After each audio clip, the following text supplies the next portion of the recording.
Olá, seja bem-vindo a mais um Iluminuras. O programa de hoje une romance e direito do trabalho. Doutor em Direito, o professor Cláudio Janotti fala dos livros que ele publicou, revela temas e autores preferidos e explica por que escreve. Antes, a conversa é com o Alex Almeida. Autor de Depois das Cinzas, o Alex misturou ficção e realidade para contar uma história de amor ambientada nos anos de chumbo aqui no Brasil. Tudo bem, Alex? Tudo bem, Paulo. Bem-vindo ao Iluminuras. Obrigado. Eu queria começar falando sobre livros na infância, na adolescência. Eu sei que você não teve acesso a muitos livros. Como é que foi esse seu despertar para passar a gostar de ler e escrever? Tinha um livro só na minha casa, que chamava Os Rodrigues, se chama O Rodrigues, que é da Maria José Dupré. E eu era muito pequeno e queria ler aquele livro, mas era um livro grosso para a minha idade. E eu ficava lendo o começo, depois ia no meio, depois ia no fim. Então era uma leitura muito maluca, mas que me despertava um pouco querer, né? Um pouco mais de leitura, né? Quando é que você teve acesso a mais livros? Mais livros, na escola eu comecei a ter mais livros, né? Antes disso, eu ganhei um livro que chamava Orelhinha Orelhudo, Sabe Nada, Sabe Tudo, que foi meu primeiro livro mesmo, que eu tenho até hoje. E depois na escola, nos estudos, depois eu fui estudar em Minas Gerais, no colégio de padres, e tinha uma biblioteca imensa, uma variedade muito grande de livros lá, que foi na época em que eu fiquei mais apegado aos livros, né? Porque a quantidade e a biblioteca era fascinante também, né? Como é que foi estudar num colégio de padres, Alex? Muito diferente do que a gente conhece?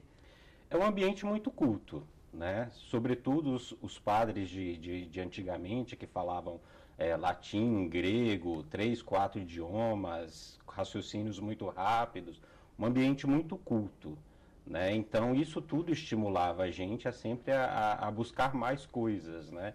E os estudantes que normalmente vão para esses colégios, né, acabam tendo uma base muito boa. E os colegas também tinham uma busca por a cultura muito forte também. Então foi muito enriquecedor. Hoje, o que você gosta de ler? Hoje eu leio de tudo. Eu não tenho um tipo de leitura que eu posso dizer que é de carteirinha, sabe? Eu leio só romance, eu leio só aquilo. Uma hora eu estou lendo o Dan Brown, depois eu estou lendo um outro autor brasileiro, outra hora eu estou lendo um escritor daqui da região. Li agora, por último, Conversa sobre o Amor, que é de uma escritora brasiliense chamada Gassi Simas. Então, assim, vou buscando as novidades, né? Coisas diferentes. Você fala também, né? Eu sei que você fala isso, que ler vários gêneros acaba enriquecendo a nossa leitura, é isso? Exatamente. De que forma? Exatamente, porque às vezes se coloca a forma... Tem escritores que escrevem sobre a mesma coisa, mas as formas de escrever são diferentes, né? Então, você se sente conversando com uma pessoa diferente também, né? Você entra num outro universo, numa outra percepção de alguém que vê diferente de você e que vê diferente de outro que você já conversou a partir de uma leitura também. Bom, falando agora sobre o seu livro, Alex, Depois das Cinzas, está aqui comigo. Primeiro eu queria que você contasse aqui pra gente como é que foi o seu processo para chegar nesse livro aqui. Eu sei que foi um longo processo, não é isso? Uhum. Como é que foi?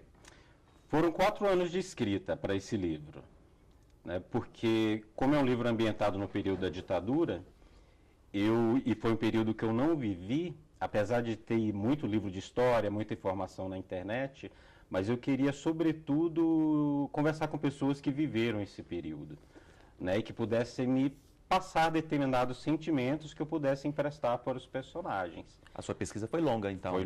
Foi longa, porque como eu sou professor, a gente trabalha muito tempo em casa também. Eu tenho que entrar naquele universo, eu tenho que ler as páginas últimas que eu escrevi, né? Eu tenho como se fosse um transe. Uhum. Né? Você mergulha ali na história. Exatamente. Né? Agora, você escrevia à noite, de dia, nas férias, como é que era o seu processo? Só nas férias, praticamente.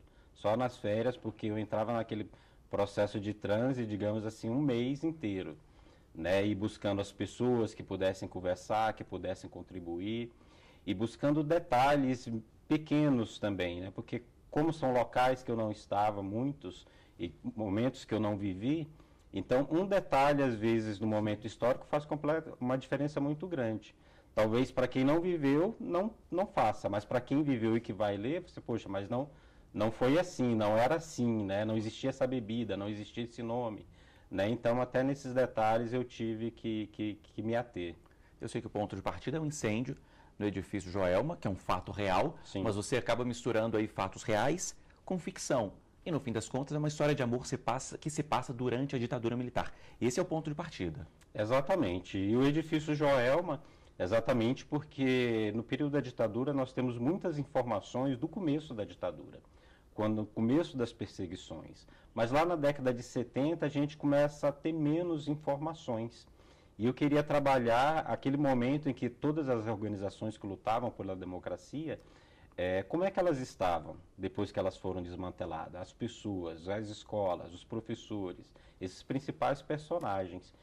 E eu escolhi o edifício Joelma porque ele foi o principal fato da década de 70 que ainda está muito vivo na mente das pessoas. E o meu personagem tem 17 anos e eu precisava que ele fosse pouco solitário, meio se buscando. E por isso que os pais deles morrem nesse acidente e começa a partir disso, esse personagem tentando se descobrir. Agora, também uma história de amor, né? Sim. De um estudante com uma professora. Sim. Como é que você chegou nessa história? Como é o meu primeiro livro, eu queria escrever sobre algo que eu conheço bem. E a coisa que eu mais conheço são as relações professor e aluno. Né? Então, porque eu nunca saí da escola, do ensino médio, fui para a faculdade, me tornei professor, sou professor de filosofia hoje, e pensei, né, então vou escrever nesses ambientes, que é o que eu tenho domínio. Né? Então, escolhi essa professora porque eu também tive professores muito fortes. Né? Não vivi o período da ditadura, mas vivi o pós-ditadura na escola e tinha professores excepcionais e que falavam com muita gana, com muita energia. E eu construí esse personagem baseado em muitos professores que eu tive também. Né? Então, ele se apaixona por essa professora, tem que lutar pelo amor dela, né? Tem que descobrir determinados segredos dela relacionados à ditadura, né? E depois ele se torna professor também para entender o universo dela. Então, assim, traz além da questão histórica, traz também uma reflexão ética, até que ponto um aluno e um professor pode se relacionar. Pode uma relação amorosa, pode uma relação de amizade, até que ponto pode isso? Agora, como é que está sendo a recepção? Eu sei que já está no finalzinho, né, da primeira edição. Sim. Como é que tem sido o retorno das pessoas, Alex, para esse que é o seu primeiro livro? Está muito bom. Eu estou muito feliz com o retorno. Né? Sobretudo, os meus ex-alunos compraram e criticaram o livro, avaliaram o livro. Né? A maioria das críticas são assim fabulosas. Eu queria até que tivesse umas críticas mais negativas, porque como é o primeiro, a gente sabe que não está tudo 100%, né? Então, quanto mais as pessoas ajudarem, falar assim, olha, aqui tá bom, aqui tá lento, aqui perdeu o ritmo, aqui não tá legal, essa forma de escrita ajuda muito o escritor de primeira viagem. Quais são os desafios, os principais desafios de um escritor aí que está começando sua carreira? É realmente conseguir se mostrar, se divulgar. É a busca pela editora, por exemplo? Isso. Depois que você acaba de escrever, que nós acabamos de escrever o livro, é um processo. Depois daí para frente, tem às vezes 1 ano, 2 anos ou mais. Né? Porque você tem que mandar os originais para as editoras, tem que saber qual a editora que publica aquele tema que você está querendo, se você vai pagar, se vão pagar metade, é um custo alto. Né? Então, tem todo esse processo. Depois que o livro está pronto, ainda tem um processo de divulgação, de venda, de convencer as pessoas que você tem um trabalho para mostrar. Né? Então, não é fácil o trabalho. E o que mais? Sobre retorno, sobre divulgação, a internet ajuda muito hoje? Como é que você faz para divulgar? Muito, porque eu trabalhei muitos anos em Minas Gerais. Em muitas escolas, em muitas cidades. E com o Facebook, por exemplo, os meus alunos me adicionavam e estão lá. Então, quando eu lancei o livro, foi muito fácil contactar todo mundo e todo mundo me encontrar para adquirir os livros. Então, eu fiz vários lançamentos, né? Então, e as redes sociais ajudam muito. Não só ajudam, como são essenciais hoje para a divulgação de um livro, de qualquer produto que existe hoje no mercado. Né? Então, e hoje eu ainda continuo com esse processo, vender para os amigos, vender para os alunos é até fácil. Agora, depois convencer, mostrar o trabalho que se tem para outras pessoas que não sabem quem você né, é um outro processo também que a gente tem que viver. Agora, com o Depois das Cinzas aqui já consolidado, eu sei que você já está aí numa outra etapa também, num novo desafio, num novo livro. O que você pode adiantar aqui para a gente? Próximo livro já está bastante adiantado. Eu quero continuar escrevendo sobre o amor, mas sem perder o foco político, sem perder o foco histórico, né? Então, sempre um amor ambientado em algum tempo. E o meu próximo livro, que deve sair o ano que vem, ele tem um título provisório chamado Traz uma Garota para Mim, que vai contar a história dessas jovens que vieram para Brasília até há pouco tempo, e acredito que até hoje vem, com a promessa de vir trabalhar, de ser cuidada por uma família, e que às vezes são exploradas, vêm para trabalhar como babá, como doméstica, mas às vezes não são tão prendadas e ficam pulando de casa em casa, às vezes caem na marginalidade, voltam com filhos sem registrar para cidades de origem. Penso que hoje até diminuiu, mas na década de 80, 70, 60, 70 e 80, isso foi muito forte aqui no Distrito Federal, né, dessas meninas que vinham trabalhar e se perdiam por aqui. Então eu criei um personagem que vai viver essa história aqui, que é o meu grande desafio, porque nesse Depois das Cinzas, o meu personagem principal é um rapaz. E nesse segundo é uma moça. Então, entrar na cabeça de uma jovem, de uma mulher, de forma geral, já não é fácil, né? E de uma jovem adolescente é mais complicado ainda, né? Então, é o meu grande desafio. Ok, Alex, é isso. Muito obrigado pela presença aqui no Iluminuras, por contar aqui bastidores, né, curiosidades do seu livro e também trazer algumas referências. Foi um prazer. Obrigado. Bom, esse foi só o primeiro trecho aqui do Iluminuras. Depois do intervalo, a gente fala mais sobre literatura, dessa vez com o professor de Direito do Trabalho, Cláudio Janotti. É um minutinho só, não sai daí.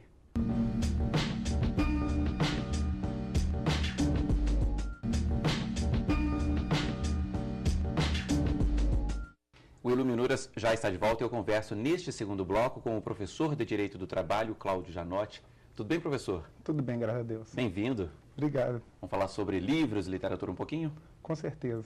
Começando, o que você gosta de ler? Eu gosto muito de ler também coisas além do direito, né? Porque o próprio direito reflete a vida. Então é essencial de ler literatura, eu gosto também muito de ler biografia, então vai muito por esse contexto, né? Do direito, o que você destaca? Olha, eu destaco muito o direito constitucional, né? É essencial hoje, tanto o operador do direito quanto o estudante, ter como ponto de partida a nossa Constituição. A Constituição é essencial. Então, eu indico para o estudante, tanto quanto para o operador do direito, né, ter a Constituição debaixo dos braços.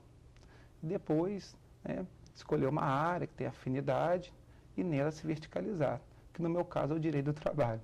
Exatamente. Você é especialista em direito do trabalho, fez doutorado na área, mas o primeiro contato é com a Constituição, isso é claro. Isso é claro, até porque a nossa Constituição, né, ela reflete, ela algaria os valores brasileiros. A nossa Constituição de 88, ela tem como grande característica a participação popular. Então, para você dominar bem o direito do trabalho brasileiro, automaticamente você tem que saber as normas constitucionais, porque a Constituição elenca os direitos trabalhistas como direitos fundamentais, no artigo 7º, artigo 8º, até o 11º. Então, as normas trabalhistas, sendo direitos constitucionais, na perspectiva de direito fundamental, você tem que misturar a todo momento, né? Direito constitucional com direito do trabalho e dali fazer uma interpretação. Você sempre leu? Muito. Desde pequeno, a minha avó materna, ela era professora de português. Então, ela morava em Belo Horizonte, mas passava algum tempo com minha mãe, com meu pai, lá em Vitória. Então, ela sempre me colocava para ler, conversar, escrever carta. Então, a minha avó teve uma participação fundamental na minha criação. Você tem 4 livros publicados hoje. A gente está aqui com o mais recente, vai falar dele daqui a pouquinho. Essa produção se reflete, é consequência dessas leituras? Com certeza. Com certeza, porque ela me colocava muito para ler, né? Literatura, então eu li o Sítio do Pica-Pau Amarelo, O Menino Maluquinho, O Pequeno Príncipe. Então são obras, né, que vão formando a sua carga axiológica, a sua carga de valores. E a partir dali você vai vendo o mundo, né? A leitura, na verdade, ela permite a gente em uma constante renovação e evolução, porque, como diz um ditado, né, popular, a cada final de livro, um novo mundo nasce na sua cabeça. Então é essencial para um operador do direito ler muito, porque é através da leitura que você consegue o quê? Ter valores, ter posicionamentos. E para um operador do direito, seja ele advogado, juiz, professor, procurador, o posicionamento é o cerne, né? Porque você vai a um tribunal ou você vai dar uma aula, defender um posicionamento. E é por isso que você escreve. Por isso que eu escrevo. Logo quando me formei, lá no Espírito Santo, eu fui morar em Belo Horizonte. E lá, literalmente, eu fui, né, adotado pelos meus professores, por chegar muito novo, numa cidade grande. Meus professores, desde o início, acreditaram no meu potencial, me deram a oportunidade, e eu tive a sorte desses meus professores serem acadêmicos. Então, essa minha paixão pela escrita, pela leitura, na verdade, reflete a admiração que eu tenho pelos meus professores. Vamos falar sobre isso, exatamente sobre isso. Eu estou aqui com o seu livro mais recente, que é um baita livro, né? Como aplicar a CLT à luz da Constituição, alternativas para os que militam no foro trabalhista. E está aqui, obra em homenagem à professora Gabriela Neves Delgado. Para começar, de quem foi a ideia? Como é que surgiu esse livro aqui, Cláudia? Na verdade, esse livro, ele é homenagem à professora Gabriela Neves Delgado, porque ela foi a pessoa que me descobriu, né? Ela foi uma professora numa pós-graduação, lato sensu. Aí eu acho que eu fiz muita pergunta durante a aula. Então ela se interessou e me convidou para assistir a aula no mestrado lá na UFMG. Aí daí em diante, né, nós formamos uma grande amizade. Ela foi me ensinando, foi me dando oportunidade. E a partir daí eu adentrei na vida acadêmica e não parei mais. Então, um dia eu estava em Vitória, na casa dos meus pais, e eu queria muito agradecer a ela, né, por toda a ajuda, pela oportunidade que ela me concedeu, porque eu estava já em fase de término do meu doutorado. Então, eu liguei para o professor Márcio Túlio Viana, que foi professor dela, e dei a ideia, né, falei com ele da ideia, ele prontamente aceitou, e a partir daí nós começamos a efetivar a ideia que era homenagear a professora Gabriela. E o que tem aqui? São artigos, são pessoas variadas, são especialistas renomados e de todo o país, não é isso? Isso. O objetivo desse livro é incentivar os novos estudantes, interpretações atuais que o direito do trabalho deve fazer com base na Constituição. Então, a Constituição ela é um vetor no qual permite nós interpretarmos o direito do trabalho com os valores consagrados na Constituição que estão mais atuais do que nunca. Agora o livro, Cláudio, eu sei que existia aí um pré-requisito, né? Que tivesse novidade aqui. Explica melhor pra gente. Na verdade, foi muito difícil nós escolhermos os convidados para participar do livro. Então, nós tivemos que escolher através de um binômio. Qual que era a primeira parte, né? Era uma aproximação com a professora. Então, alcançada a situação, depois a gente tinha que analisar se o convidado estava pesquisando um tema, poderia ser até um tema antigo, mas da maneira nova. Porque a principal característica desse livro é a interpretação, é misturar o tradicional com o atual. Então, para participar desse livro, tinha que ser feita uma nova abordagem, seja essa abordagem que já tivesse sido feita, ou então uma abordagem inédita. É por isso que no livro nós conseguimos trabalhar temas, até então, pouco falados no direito do trabalho. Esse livro aborda o direito do detento, da mulher, da criança, da proteção, da cidadania, da confiança. Então, são temas inovadores, né? Até então pouco trabalhados pela doutrina brasileira e que estão sendo analisados no livro. Então, o livro ele é, metaforicamente, né, virado para o presente, para o futuro, mas reconhecendo a importância do passado, né? Você até já dava uns exemplos aí, né, de detentos, de mulheres, de crianças. Você tem um capítulo aqui, uma interpretação constitucional do artigo 384 da CLT. O que você defendeu? Que esse artigo, né, ele concede um direito exclusivamente às mulheres, que é um direito a um intervalo, né, quando ela vai fazer hora extra. Quando ela vai fazer uma jornada extraordinária, ela tem direito a um intervalo no qual o homem não tem direito. E justamente a partir da perspectiva constitucional, eu defendo que esse direito tem que ser concedido aos homens também. Por quê? Primeiro, pelo caráter protecionista à mulher, porque pode ser que esse intervalo seja utilizado para a mulher não ser contratada. Pode ser que o empregador pense assim, não, se eu contratar a Maria, antes de ela fazer hora extra, ela vai ter que ficar descansando. Mas se eu contratar o José, ele não vai ter esse período, então ele vai render mais para mim. Então, justamente para proteger a mulher no mercado de trabalho, eu já defendo que uma igualdade. E a segunda perspectiva do artigo é a questão da saúde e segurança, né? Que independente seja homem ou seja mulher, após 8 horas de trabalho, a pessoa está cansada, né? Não é porque é homem que não vai estar cansado. Então, eu defendo a aplicabilidade desse artigo, desse intervalo, também aos homens. A capa é um outro ponto interessante. Eu sei que aqui é um globo, né, com foco aqui na América do Sul, principalmente no Brasil. E você teve essa ideia quando estudava no exterior. Conta esse caso aqui pra gente. Logo quando eu fui viajar para pesquisar parte do meu doutorado, eu fui em Oxford e comprei alguns livros. E um desses livros era justamente a história do direito na União Europeia. E a capa do livro era justamente a Europa. Então eu fiquei com aquilo em mente, mas nunca pensei em um dia utilizar essa ideia.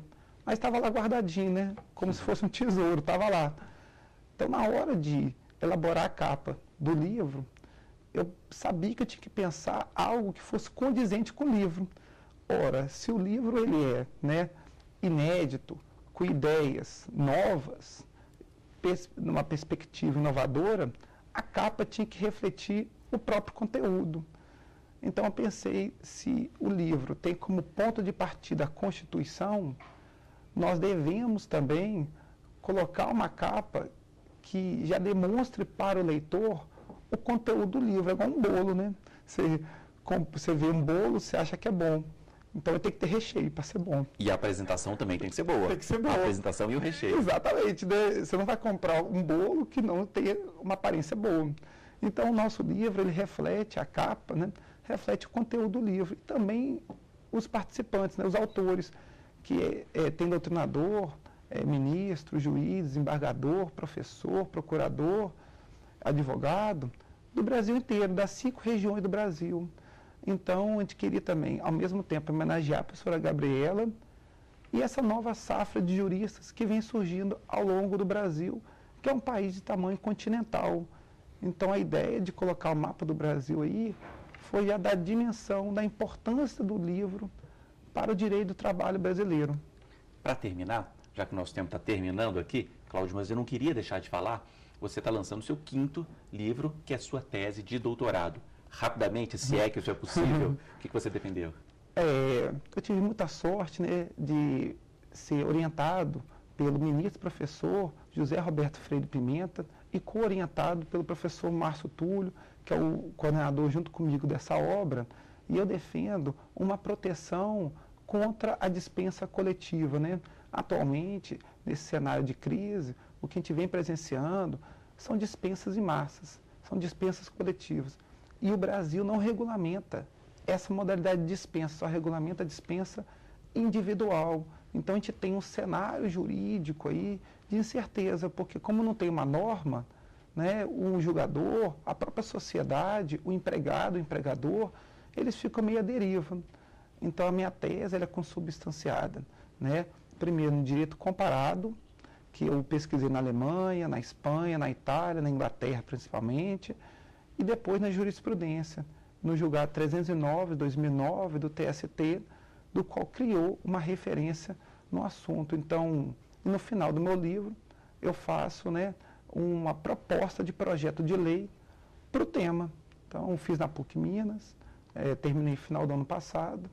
Então, agora já está rodando na editora. Em breve nós teremos aí mais um filme. Ok. Cláudio, é isso. Obrigado por ter vindo até aqui apresentar, né, este e o seu próximo livro. É um prazer. Eu que agradeço, parabenizo a TV Justiça, toda a equipe, né, de técnicos, de diretores, pela oportunidade que vem me concedendo, um canal tão democrático e fundamental para o Brasil, né, para continuar essa dialética aí entre justiça e sociedade. Bom, obrigado. Eu que agradeço, tudo de bom. Bom, e muito obrigado a você também que nos acompanhou aqui hoje. O Iluminuras fica por aqui, mas para rever este e outros programas, basta acessar tvjustiça.jus.br. Escreva para a gente também, iluminuras@stf.jus.br. E até a semana que vem. Tchau.